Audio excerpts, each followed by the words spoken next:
Do the trashy pulp novels of the world have anything to offer? Are bestsellers all they're cracked up to be?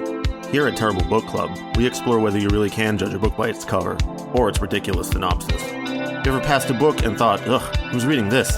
We probably are.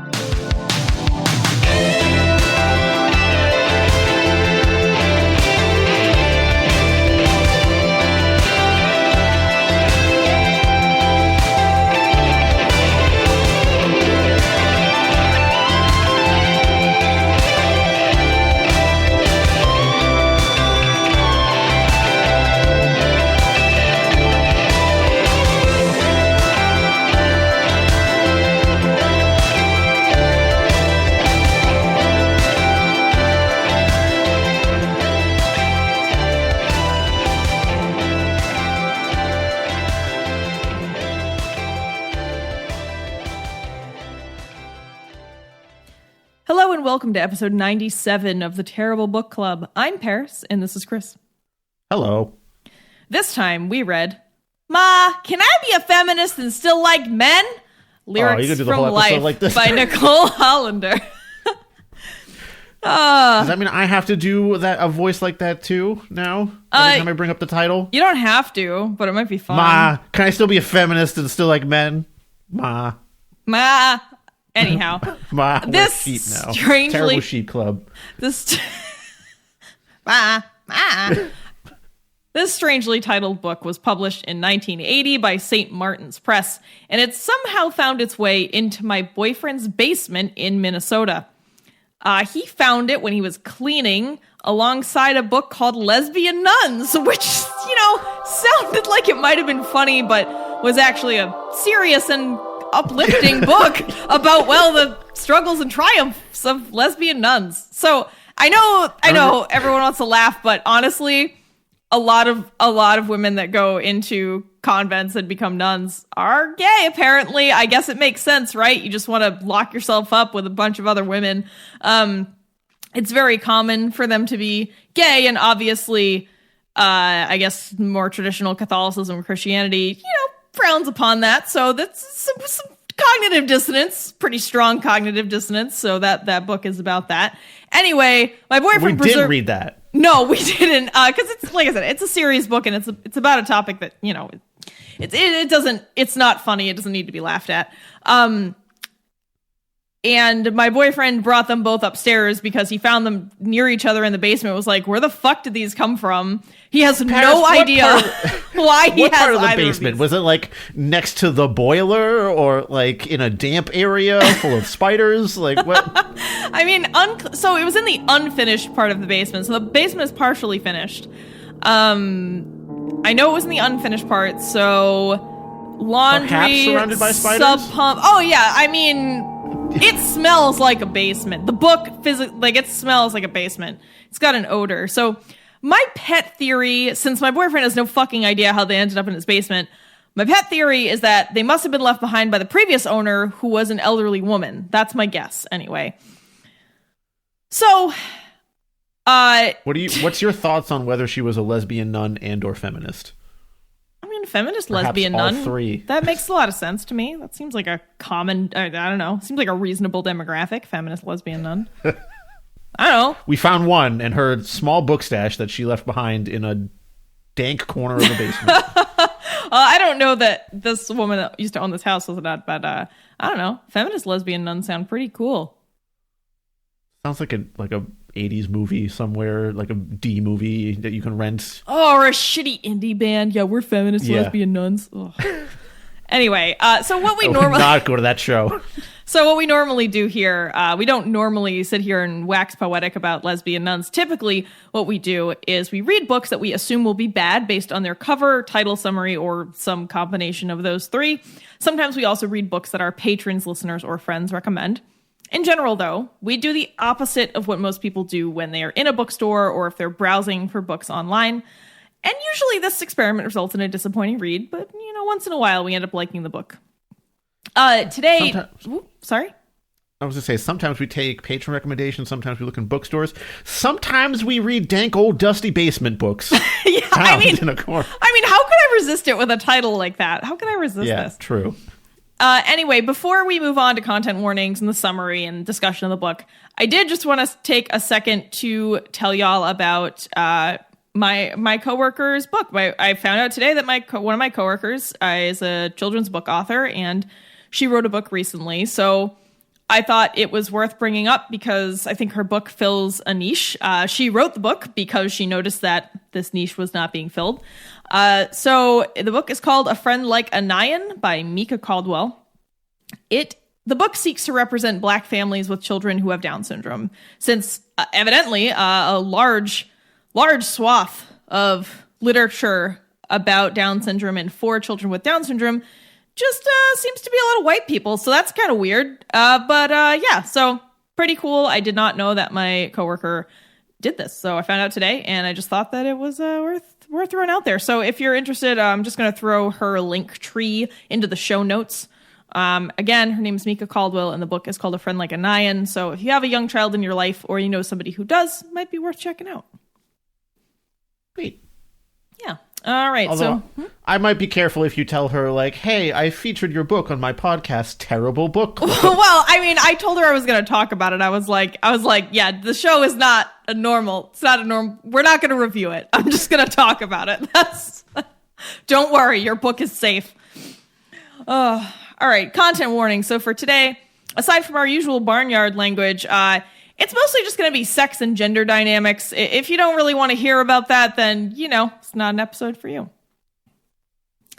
There's so weirdly enough, this book doesn't have a back of book summary or any summary. The back of the book has reviews about a different book by the same author. So the back of the book Gotta is fill the space, man. The back of the book is an ad for another book by the same author. I'll read it though. It says, "Praise for I'm in training to be tall and blonde," which is another book by this author. And the praise is thus: "This is the kind of book that, like certain kinds of movies, arouses the impulse to cheer out loud, to stamp one's feet, at once funny, wrathful, and excruciatingly perceptive, of visceral pleasure." Chicago Magazine. I don't think I've ever been compelled to cheer out loud or stamp my feet at any piece of media, Paris. Hey man, the 1970s were a different time. Maybe that's how people enjoyed things then. Stomping our feet all the time. Movie theaters were so fucking annoying, Paris, in the 70s. Don't drop your fucking candy, because it's going to get stomped. A barrel of feminist laughs. It's hard to choose among so many truly funny pages. Vogue. See, now we know that's not about this book. We're positive. Yeah. Super sure that's not a review for this one. And lastly, the New York Times Book Review says, "Among cartoonists, women are a rarity. One thinks only of the French satirist Claire Bretécher, or Bretécher, I don't know, and of Sherry Flanagan." Sherry Flanagan? I don't know. That seems like such a made-up name. Yeah. Chris, are we reading AI-generated reviews again? Yeah. To that exclusive company, another name may be added. Nicole Hollander. So that's what the back of the book says. So it has nothing to do with the actual book. That's a first. Except that there's cartoons in this one, too. Right. So this whole book is really just a collection of cartoons. Nicole Hollander is a famous cartoonist, apparently. So she had a series, I think, in I can't remember which newspaper. She had, some cartoons out there. She was apparently quite well regarded, though I know nothing about cartoons. So she was? Yeah, according to Wikipedia. Look up Nicole Hollander. Okay, all right, whatever you say.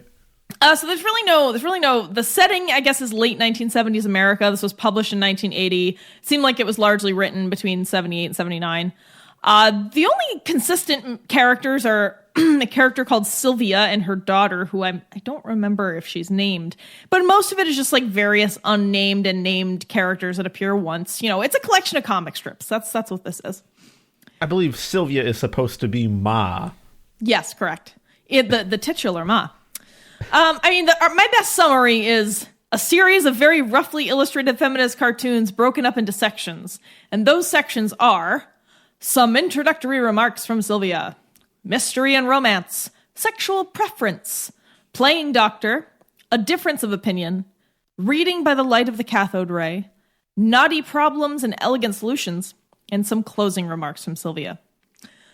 So Chris and I read a bunch of 70s cartoons, and I gotta say, oh man, these are some flaccid fucking jokes, many of which I just cannot imagine anyone finding funny. I do not understand.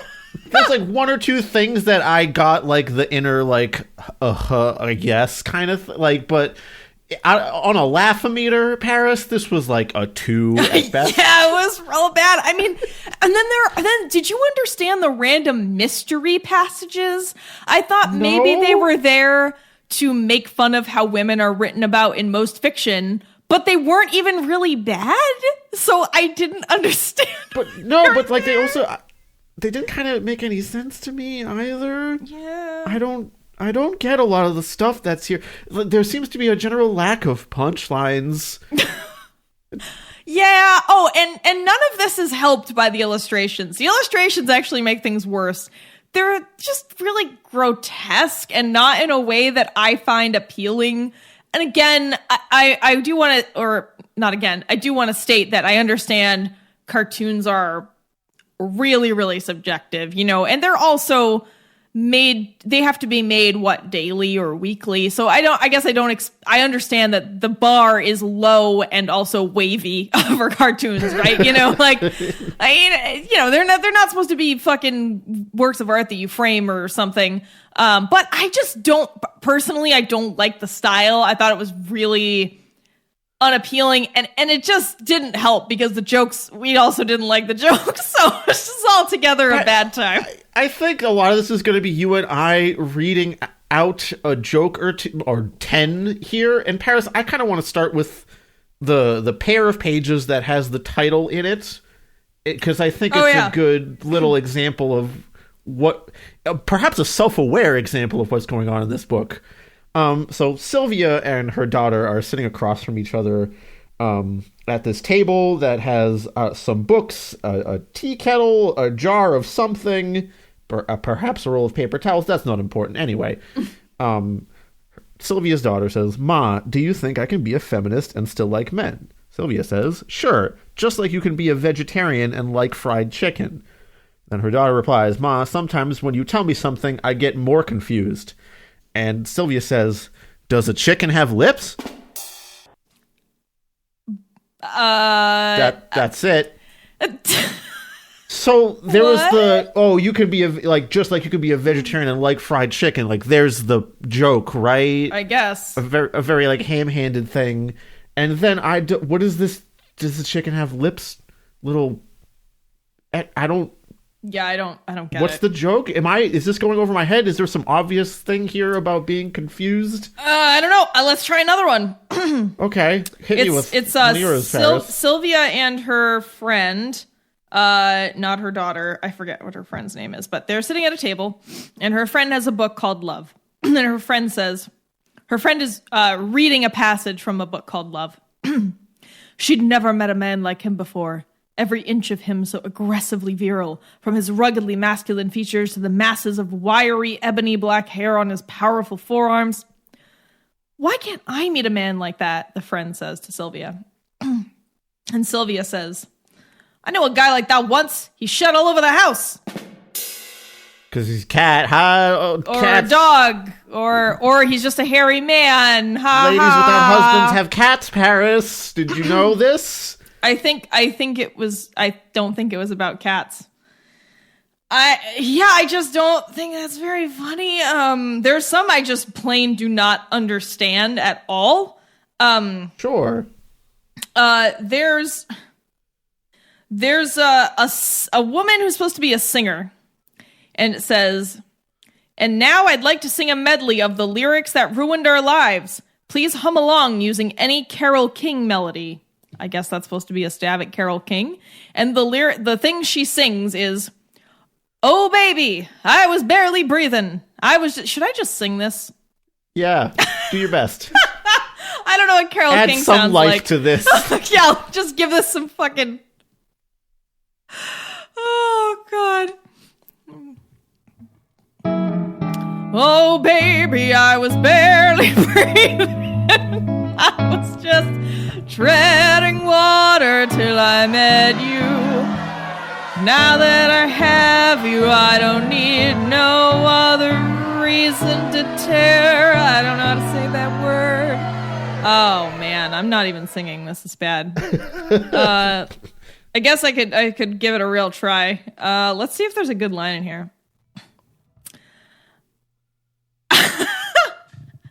I don't even need to leave the house, so baby, when we're together, I'm miserable and bored. Okay, it's kind of funnier when you're actually singing it, but like on a piece of paper, it's not funny. And even my joke singing isn't very funny. And the rest just reads, but when we're apart, the sun don't shine. Oh, baby, come back to me. I need your kind of loving. Since you've been gone, I can't even tie my shoes. Often I eat Rice Krispies for dinner. Oh, baby. What's bad about fucking Rice Krispies for dinner is fine. Sometimes. Once in a while. You get a little crisp rice, a little marshmallow. Here's another one that mystified me quite a bit, Paris. Sylvia is sitting in front of her TV, and apparently some report about improvements in peaches has come on, because the TV is saying, Mr. Silverthorne is with us today to talk about terrific breakthroughs in peach production.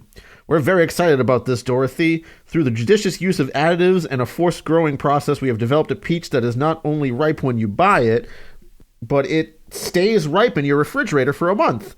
And Sylvia says, I'd rather suck on a rope. That's it. Yeah, I guess sucking on a rope was like, I can't even think of a modern equivalent. Chris. What's wrong with peaches that stay ripe longer? I don't know. I can't tell you. What's your, like, it seems to me that a lot of the jokes is that Sylvia is ornery and sits in front of her TV and makes snide remarks at it. There are some that are just so inexplicable they're beyond like what's the generation after 2 generations after us? What are those called? Zoomers? Yeah. I would say these are even beyond like Zoomer memes. These are just so bizarre. Like, for example, there's one that it's just a square on the page, a small square, and the square is a little bit ornate, kind of like, I don't know, like a fancy wedding invitation kind of border. And it says, after February 14th, I would prefer to be addressed as Robert Mustang. My car and I want to have the same last name. And that's it. That's it. There's nothing else. It's not tied to anything else. Why is that funny? I get the joke. It's so funny that you want to like name yourself after your car. That's not a good joke, though. It's not. How about you do our favorite one, Paris? The one that's just a picture of a lady. Okay, this is the only joke that was truly funny because again, it was millennial. What's the one between us and Zoomers? The Zillennial.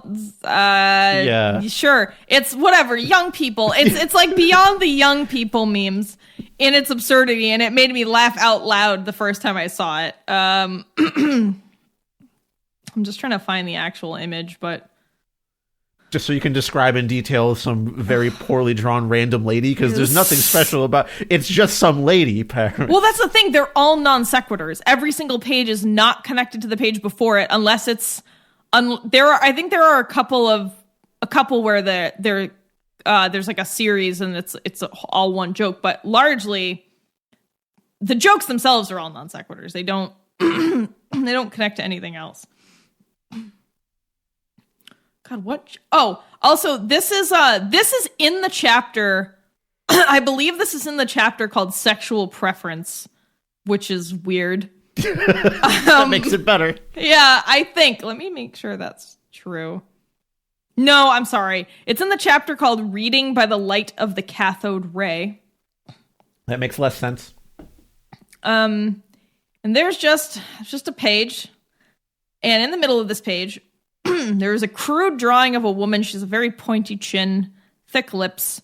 She's got kind of straightish, slightly wavy hair. She's wearing some earrings. And these are all black and white, so I have nothing else to say. Of course, the top of her body just ends in squiggly lines because these drawings are awful. And beneath her portrait, Beneath her bust, her mighty squiggly bust, it says, "I fear lumber yards."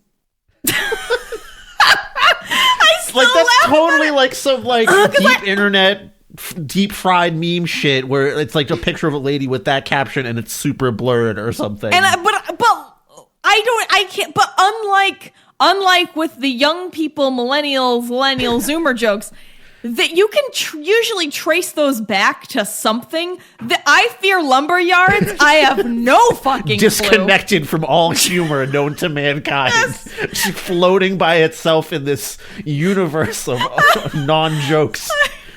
You catch it in the side of your eye, like you're floating through space, and it's a single asteroid with what you think might be a little bit of minerals on it for you to harvest to bring back to your laugh mine. I don't know. Yeah, this metaphor got away from me, Paris. It's fine, just like these jokes, man. I mean, they're just so. We can continue reading them, but I guess we could just talk about. The random mystery passages. I think we should. They're supposed to be. You got to read at least one of those because those are by far the most baffling in terms of I don't see where there's a joke here at all, and also, what are you even trying to say here? Yeah, there's in the mystery and romance section there are these little interstitial pieces that are totally different from the other ones, and two of them it seemed like they're making fun of romance books. The one that's called Arms of Evil, and the one that's called Wayward Nipples. But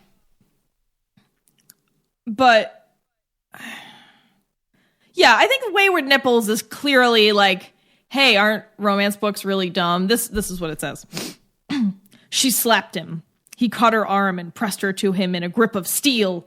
She felt his long, arrogant, taut thighs and his long, taut jeans burning into her flesh. Her breath grew shallow. Her nipples hardened like two tiny pebbles, like sweet hard candy, like two finishing nails. Oh, how she hated him, yet her body flamed with desire for him. I mean, yeah, it's kind of funny as like a satirical romance novel, but it's not. Would it have been funnier if she wrote like an actual chapter out?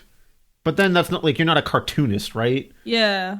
I don't know. But then again, that passage doesn't have a cartoon to accompany it, so that leads to greater questions. Like, was that the comic strip one day? Just this paragraph? I don't know. There's another one. It has a big haunted house in the background, and there's like a sort of a fleeing, seemingly tearful woman, and it says, "What was the secret at Edgemere Castle? Why was the darkly attractive Lord Brindle so taciturn? And why was little Rudolph so little?" I guess it's just mystery books are kind of dumb, right? But it's just not funny. It's just not funny. At least the romance one had the long, taut jeans part, which was something. That was something. So there are a couple of those, and they're somehow even more misplaced than any of the other jokes. I mean, I'm happy to kind of go into what my critique, other than the fact that a lot of the jokes just don't land for me. Yeah, I don't think we're going to get any more meat off of this bone with just repeating what's in here. There's some stuff that, like I said, on the laugh-o-meter, it's like a 2 out of 10, I would say. The sort of sensible chuckle thing, which, President doesn't even get through the full chuckle for me. It's more like a chuck or a chew. Yeah, I think, so there are some of the jokes actually do hit on relevant points about how American healthcare is shitty, or how,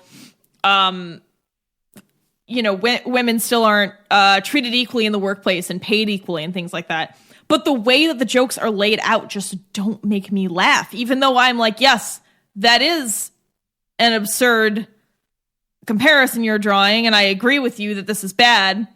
But I just can't. It's just not the architecture of the joke is not funny, even though the substance there should be something funny about it. But just the way that it's built, it just falls down every time. It's like a lot of. I'm curious about this because maybe it's the fact to me that a lot of these jokes seem sort of played out to me almost, or obvious, like. The one thing where it's two women sitting across from each other and one of them has a cat in her lap and it says, "Puffy is my significant other," Which is like, yeah, like why is that unmarried funny? lady with the cat. It's because unmarried ladies cats instead of husbands is like a punchline that we've been hearing for such a long time. Maybe this was at the apex of when cat lady jokes were just starting out, and like that was some hot shit or something. It's like when you try to show Seinfeld to people that haven't seen Seinfeld but have seen more sitcoms that are recent now, and it seems lame and boring because all the stuff has played off of Seinfeld. Yeah, I mean, a lot of this book did make me think about the evolution of humor and how we're, 40 plus years divorced from these jokes, and that's why they don't work. Especially since, as we were talking about earlier, we live in an age of memes and bizarre absurdity. I think part of the issue is simply our point in time, and that humor, I guess, doesn't always survive the same way a lot of other things do. I mean, that's I guess that it made me think about that. I have a problem with a lot of the jokes, like a lot of the things the jokes suggest. Actually, one of the ones I take issue with is the one you just brought up. That oh ha ha, women have to marry cats. It's the only alternative because men are such garbage. Like, yeah, okay, men are trash, but can we not? It's just such a stupid, tired joke. And I also, I don't think that, I'm not a fan of the titular joke and punchline that suggests you can't both be a feminist and like men.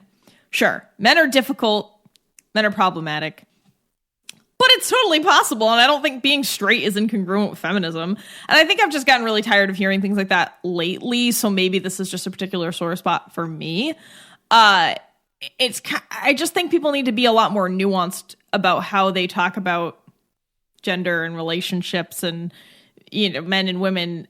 It just kind of builds this structure where we demonize all men and all women are perfect angels, and this kind of a joke is something that lives in that space. So I just really dislike that. I don't know. There's also, like, the answer to being unhappy with your husband in so many of these jokes is infidelity. I really dislike that. I don't think it's funny. I don't think lying to your partner and cheating on them is cool. So to me, it's just super not funny. Many comments on hoe tactics might disagree with you, Paris. Oh, the hoe tactics YouTubers. Oh, y'all are ridiculous. But they're all upset, man. They're some of the most upset comments that we've gotten. Oh, YouTube is just a hive of misery. Just miserable people trying to make other people miserable. I've contemplated shutting YouTube comments off, but they are pretty funny, so I leave them. And we get a lot. I mean, we get a lot of positive engagement too, but yeah, it's just not totally negative all the time. But YouTube is I like the most. You, Mr. Rat. Please keep commenting, Mr. Rat. Oh, Mr. Rat. Yeah, Mr. Rat rules. But YouTube is the most negative media, like social media platform that I have seen. Anyway. I think that, yeah, so one of my main issues is that the view that Nicole Hollander has of the relationships between men and women is just really narrow and one-sided and jaded and not nuanced. And to me, that doesn't work. Was it not harder to funny. get divorced in the 70s? Was that part of it? Like, you Maybe. You can't get the divorces easily, so you might as well cheat. If he's a jerk. I'm trying to remember when the credit card thing happened, when women could finally get their own. When could women get their own? This is going to be horrifyingly recent, isn't it? It's going to be like 1983. No, I thought it was the 60s, but maybe it was the 70s. I'm going to find out it was like 30 years ago.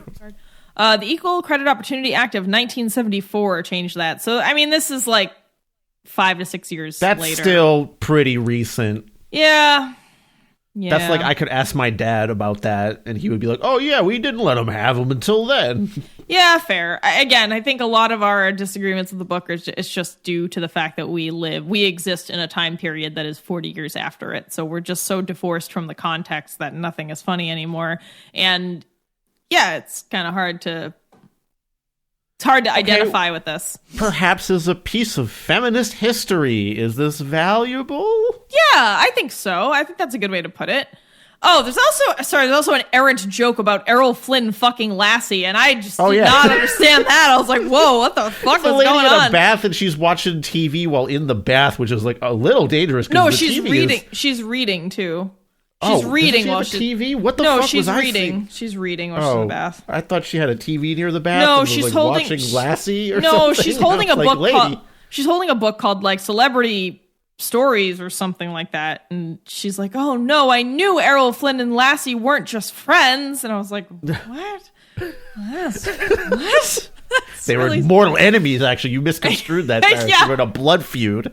Errol Flynn was actually Lassie's dad. I mean, I guess that one got a chuckle out of me because I was like, "That's fucking weird." Oh, remember when you had to get celebrity gossip stories out of books, Paris, instead of just directly to your websites? eyes? Yes, you wake fucking up every second, every time you look at the Doom tablet in your pocket. Oh, speaking of Doom tablets, this book did make me think how sad it is that nothing has changed since the 1970s. Yeah, I gotta say, things have changed, but not by much, by very, very tiny increments. I mean, and we're talking about beef with this, or my beef with this book is that I've heard this shit so many times already because it's still getting brought up today because it's still an issue. Yeah, like gender inequality, healthcare, and fossil fuels, all still a nightmare 40 plus years later. Yeah, just really made me go, oh, good. Another thing to remind me of how fucking bad everything is right now. To be clear, I'm not saying, oh, stop bringing up these issues. I'm saying I've heard these particular jokes a bunch already. Right. So while it's equally clear, it's clear that satire has changed drastically in the last 40 years. And specifically in the last, I would say 20, the internet has seriously reshaped our vision of what's funny. But somehow we have all these technological advances, this like wide availability of foods and things for most people, but somehow a lot of other really important shit is just stagnant. It's just, or if, there have been some improvements, but they haven't been happening quite at the rate that they probably should, given everything else. Yeah. That's the sad undercurrent for this, right? Yeah. You know what's also sad, Paris? What? I was reading this book and I was like, I think Garfield might be funnier than this, because I was thinking about other cartoonists and stuff like that. That, like, to be honest with you, what you're reading, if you still read the Sunday funnies in the like. No. But I was trying to think of any cartoon that I actually laughed at more than this, because I was trying to give Nicole a little bit more credit here, because I don't think I was ever guffawing at any Zippy the Pinhead strips or something like that. No. But I thought Family Circus. Yeah, I always liked the little Viking guy. He was good. But yeah, they're not laugh out loud ones. That's true. Speaking of non sequiturs, there was a strip called Non Sequitur that I would laugh at sometimes because it was just so weird and out there. That's the one I'm talking about, I think. I think that's the one. But I would rather read 35 Garfield strips in a row than read this book again. Oh no, you're right. It's not the one. But yeah, Non Sequitur is good. Yeah, the Far Side and Non Sequitur were both much better than this. Sure. I will absolutely cop to laughing at some Far Sides. Yeah. You know what? Speaking of Garfield, you know what I wish we had a book of? Just a printed book of Lasagna Cat. This is just speaking of non sequiturs, you're trying to will this into existence. Well, no, I mean Garfield. So Lasagna Cat is this bizarro, absurdist comedy on YouTube loosely based on Garfield. There's a really great one where it's like Garfield, Hawaii 5-0, or it's like Garfield and detectives. And it's just like detective noir. And I'm not doing a very good job of describing it, but Lasagna Just go look up Lasagna Cat. Very strange humor, but does it for me more than this book did. What other comic strips are funnier than this, Paris? Oh, God, yeah, this was... I don't know. I like the good Robot Man and Monty in my day. I don't know what Although that he was is. a little bit sexist. He was more than a little bit sexist, I remember actually. Elf Tour was like an internet comic. Elf Tour. Does anyone remember Elf Tour? Oh, you're talking web comics. That's a whole other... Yeah. I used to, God, years ago, I read Penny Arcade. It's probably the only one other than Elf Tour. I don't even know if Elf Tour was a comic or if it was just a weird website. I don't know. My youth on the internet is just fraught with disaster, so I try to not think about that. I'm sure everyone's is, Paris.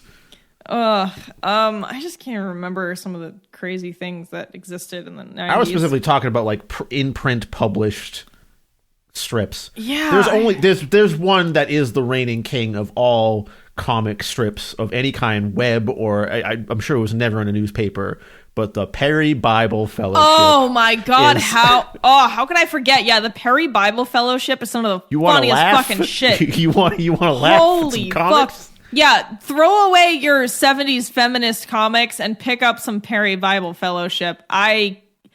So incredible. They have made me laugh and cringe laugh and just think about them over and over again because they're so poignant.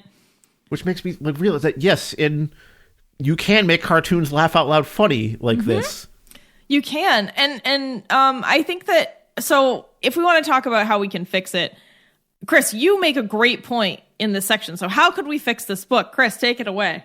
I don't think we can, because we just might be so detached from 70s humor that it just doesn't land anymore for all the reasons I've already gone into. We've already talked about that. Sorry, your next point. Right. Yeah, but I'm segueing into that, Paris. Sorry. I need a little Chris, runway we're on the here. express train tonight. We're bypassing the stop of detachment from 70s humor and going straight to George Carlin. Yeah, because that's the point I was going to make, is that there's plenty of 70s comics that are still fine, like George Carlin, Richard Pryor still hits pretty good. Hell, even a Don Rickles or a Rodney Dangerfield, right? Like, those are all fine. I'm sure you can name some other 70s comedians that are even like Steve Martin. Yeah, all these things are still funny in a lot of ways. I was gonna say Monty Python, not really like a stand-up, but I'll still laugh at the Twit Olympics any day. Yeah, I mean, and I think this is an excellent point that gives a little more credence to us not liking it. But my critique of like, how could we fix this? Yeah, it just needs some serious updating. I don't like the cartoonist style. I don't think the jokes are clever. Like I said, it's the architecture of the joke and not always their substance, though I did take issue with some of the substance. They mostly just state gender discrepancies in the US directly rather than spinning them into a real joke. There are a bunch of jokes I just don't understand and things that don't seem like jokes at all. I'm not really sure who this book is for. And my thought was like, maybe these were just better as single published comic strips in newspapers rather than this collection. Do you think newspapers in the 70s, like, it must have been like really like small niche newspapers, right? Not like these weren't ending up in the Globe or anything. I don't know. I'll check to see where Nicole Hollander's stuff was published. She's still alive. She'll probably hear this and hunt us down? Yeah, hunt us down and skin us alive. She's 81. I don't know if she's capable of skinning. Perhaps. Where were these published? I guess she Field Newspaper Syndicate distributed her stuff starting in 81. She was the graphic designer of a feminist publication called The Spokeswoman. That's when she started cartooning. She later drew comics for Mother Jones. Okay, all right. But yeah, apparently she's really, really well renowned. She was a teacher for a long time, like a professor. Yeah, I don't know. It's just, I guess this is one of those things that just doesn't hit me the way that it's supposed to. But maybe for some other people, I'm gonna chalk this up to a generational thing. Yeah, I think so too. I mean, there's all this critical reception where it says Nicole Hollander has been one of our nation's leading satirists. This means she is in the business of telling the truth and making it funny. She is a radical social critic who is certain that nothing works, and so what? I just I don't know, man. I just don't feel okay. that I mean, way. she's definitely pointing things out. But yeah, but that's as far as the humor goes. Like I said, it doesn't actually spin that into a clever setup. It just states it. The joke usually is there's a lady that's a little bit snippy in a weird way, like the peaches joke.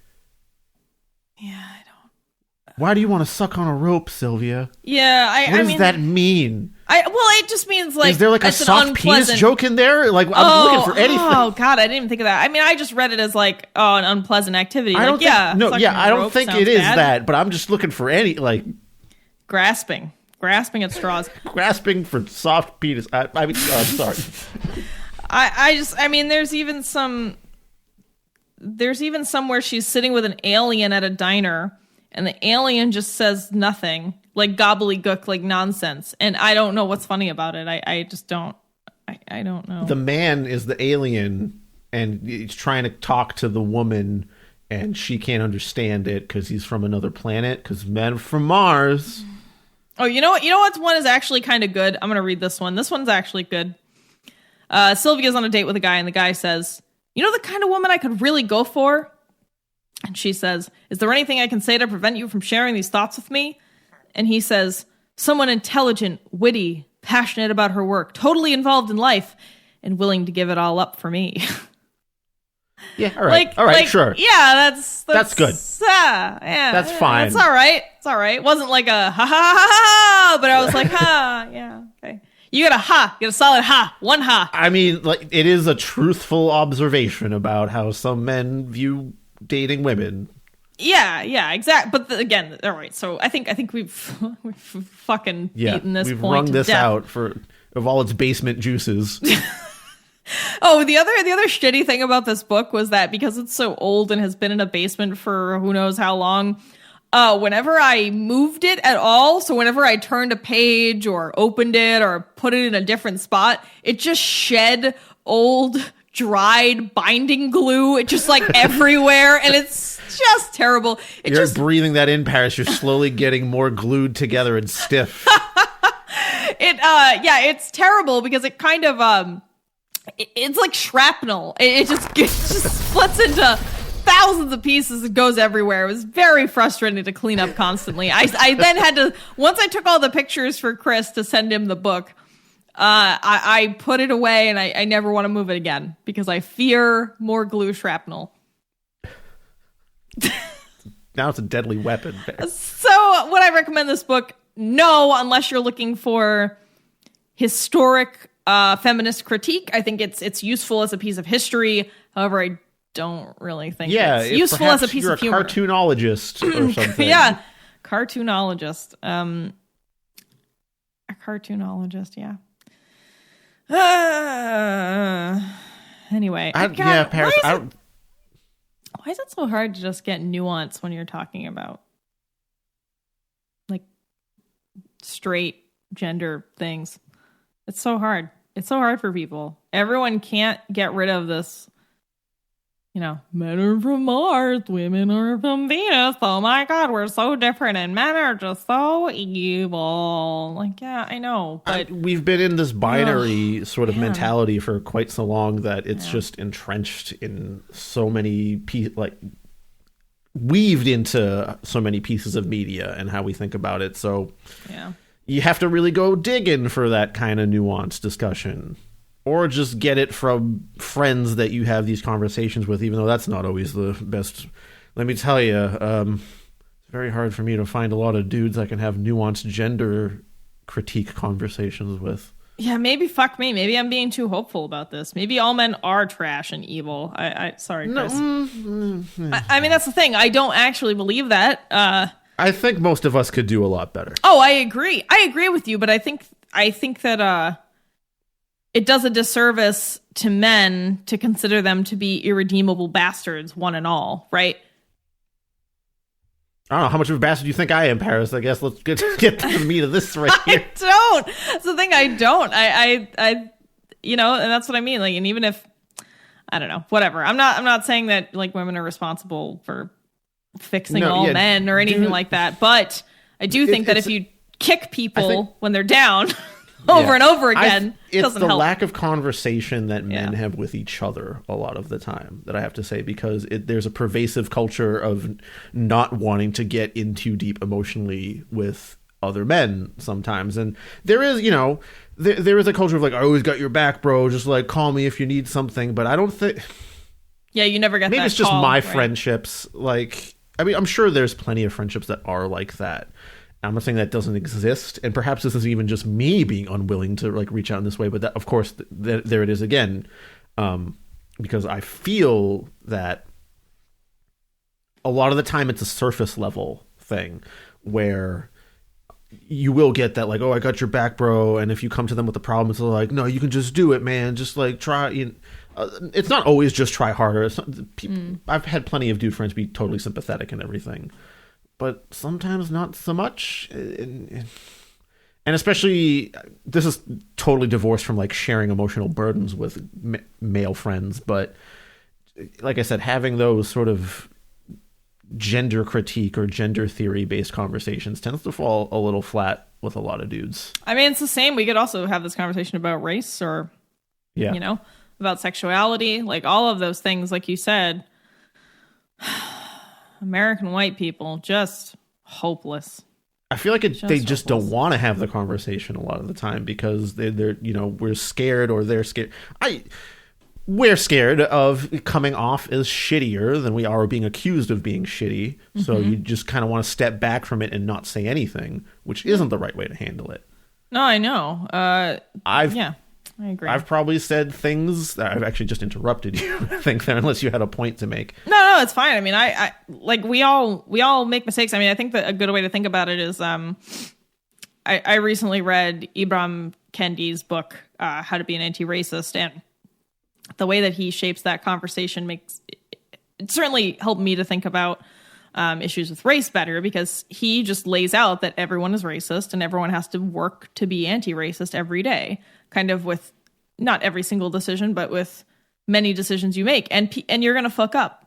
Everyone's going to fuck up. He's going to fuck up as a black man. I'm going to fuck up as a white woman. Like, you're going to fuck up as a white man. And the idea is just to accept that everyone is racist, because we've all, as Chris pointed out, we're all living in this interwoven net of, racism and misogyny and all this bad shit. And we have to accept that that's just who we are. We're all going to be racist and sexist, and we just have to we accept that and not feel shamed by it, but feel empowered to make better decisions and to continue to make better decisions to be anti-racist, anti-sexist, etc. And I think just taking the shame part away is the hard part, because I think especially growing up in 80s, 90s, being called racist or sexist is like, oh my God, the worst thing in the world. People just never want to be labeled that way. And that's what they fear, right? They fear being ostracized from their social groups and their workplaces because they have this label put on them. But we just have to accept that we all have those labels on us and just work to slowly erase them. Anyway, read that book. Read that book. Part of it for me is when you hear a thought like that or a statement like that where we're all racist, a lot of people have that visceral reaction where they're like, no, I'm not a bad person. It can't be that way. And my personal realization about it came along when I realized that the division that people seem to have, or the thought patterns people seem to have about this, is that it's a racist is a conscious person that's going out there and saying slurs and attacking people of a certain race, right. When really what that statement means, we're all racist, is that we have an unconscious bias. It's a tendency that you have to check yourself about constantly, pretty much. Right. And I think, and same with gender and sexual, yes, sexuality, like all of those things are wrapped up together, and we all have a default. And like Chris was pointing out, that default doesn't necessarily take the form of overt violence against women or overt racism against black folks or Hispanic folks or non-white folks in general. It's often this undercurrent. Wow, we've really just gotten so off topic. Well, no, not really. No, it's topical. Totally topical. Sometimes books make you have conversations like this. So in a way, this book did its job. The last point I wanted to make about it is that I think part of it is also that the human brain is lazy. It wants to take shortcuts. It wants to not waste energy thinking about things. It wants to group people into categories that you can easily put them in a box and not have to do any more thinking about things. And that's really what we're fighting here a lot of the time. Yeah, exactly. It's fighting for nuance it's a fight you're going to have every day about everything, because your brain, this conversation. Yeah, your brain wants to go, black, white, left, right. Your brain doesn't want to think east, southeast. It just slightly less southeast. Yeah, your brain wants to Occam's razor this shit, but it's life and you can't. So, all right, Paris. All right. After that sort of like semi-heavy conversation on a semi-heavy day, because if you're listening to this on release day, it's election day. So no, actually, no. I was wrong about that. Oh, shit. Unless we want to just put this out early. Because we just released an episode on Tuesday. I don't know why I thought that the next episode... I just can't read calendars. My brain is melting. Oh, good. That means I have more time to edit this. Or we don't, and we just give it to listeners as an election day treat, because Lord knows we're all going to need some treats on that day. I'm actually planning on filling myself with trash this weekend while dressed up as a raccoon. That's what I'm doing for Halloween weekend. I am becoming a raccoon. Literally eating trash? By trash, I mean, like, I bought, my boyfriend and I bought a bunch of cookie dough to eat as cookie dough to not make into cookies. Oh. I bought a 10-pack box of 10 boxes of sweet tarts. Because you're that going time in. of year. We got some Reese's peanut butter cups. I think he's also getting us a chocolate buttercream cake. Yeah, we've been trying to eat better, and then we were what? Fuck it. It's not going to be a sugar crash, Paris. It's going to be a sugar meltdown. I'm going to have diabetes on Monday. Is basically what I'm preparing for. Type 2? Is it type 2 or is it type 1? I don't know. I'm not educated on this subject. I'm gonna fuck up my insulin, and I don't want to, but sometimes when you've lived most of the year during a pandemic and your country is about to collapse into anarcho-capitalist fascism, it feels good to dress up like a raccoon and eat cookie dough. All right. So maybe you're getting this on election day. Maybe you're getting it a week later. Maybe Paris has already become the trash-eating raccoon with diabetes. So, well, whenever this comes out, I hope you're all doing okay. Hope you're all doing better, I suppose. Chris, haven't I always been a trash-eating raccoon with diabetes? Haven't I always been that in my heart? I guess. Chris has become what you want to be, Paris. Yeah, I've reached ascension. Stop holding yourself back. Let yourself fully dig through the trash of your life. If I remember, I'll post some pictures on various TBC media, but I can't promise that I will.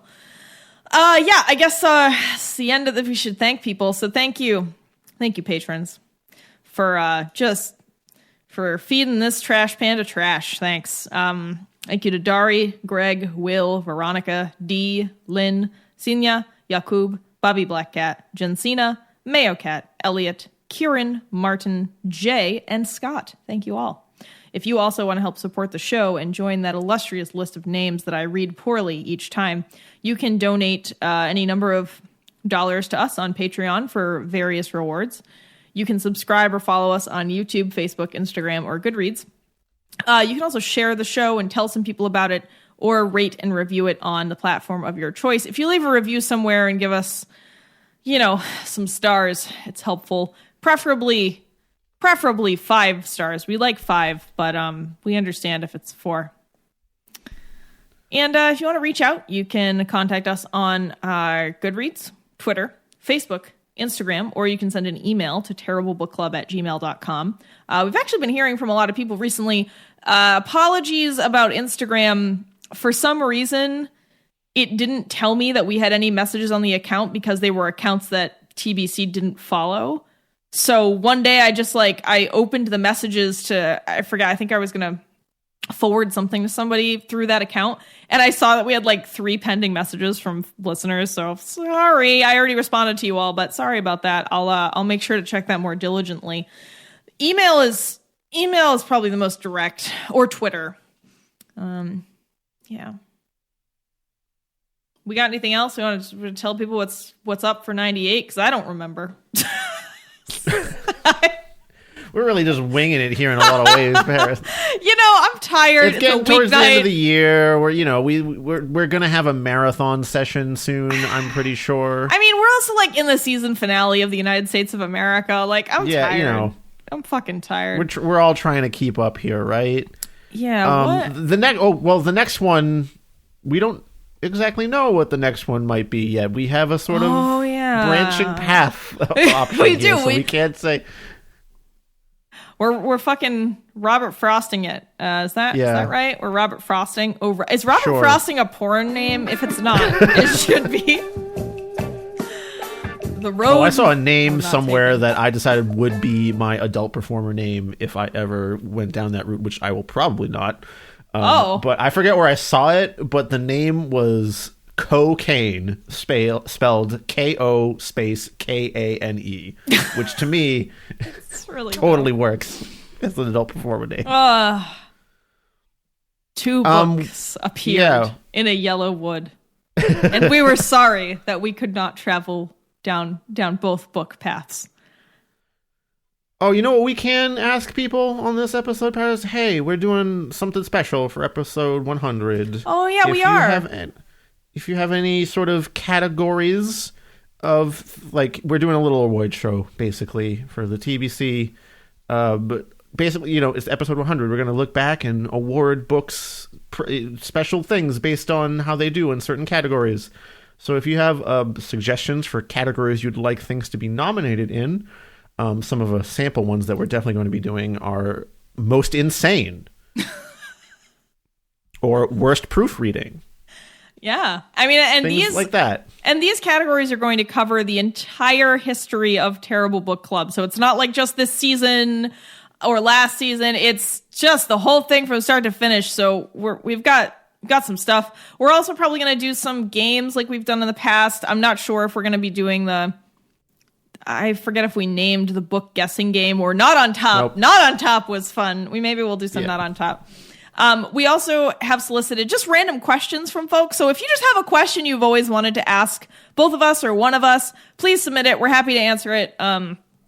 We've gotten quite a few already, but we're happy to make episode 100 as long as possible. Also, we are still going to continue the tradition of reading a book for an episode, so that we will be reading a short book for episode 100 in addition to doing all of these lovely 100th episode festivities. So we hope you join us. We hope you submit questions and categories and get involved. It'll be really fun.